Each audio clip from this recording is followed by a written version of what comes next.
High বন্ধুরা, আজকে আমরা শিখব কিভাবে বডি মুভ করতে হয় ফটোশপে। ফার্স্ট অফ অল আপনারা সাবজেক্টটিকে সিলেক্ট করে নেবেন।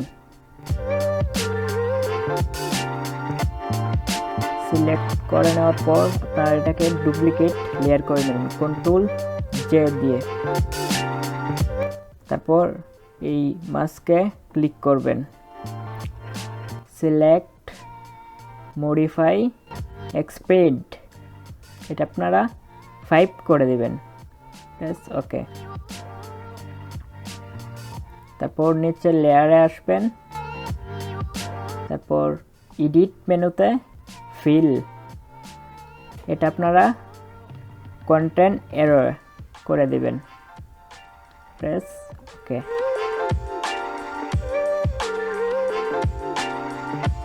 তাহলে আপনাদের ব্যাকগ্রাউন্ডের ছবিটি কেটে যাবে।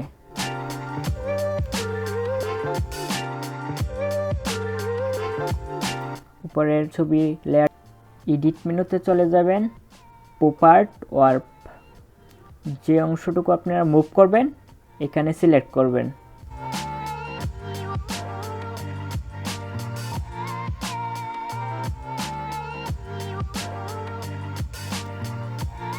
তারপর ওয়ালটার ধরে এদিকে মুভ করতে পারবেন, আপনাদের যেদিকে অনুযায়ী সেদিকে মুভ করতে পারবেন।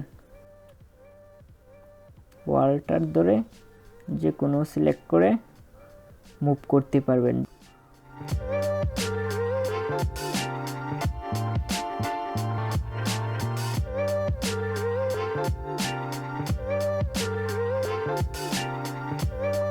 ওকে, এরকম ফটোশপের ইন্টারেস্টিং ভিডিও পেতে চাইলে আমাদের চ্যানেলটি সাবস্ক্রাইব করে রাখুন, আর ভিডিওটি ভালো লাগলে লাইক করে দেবেন।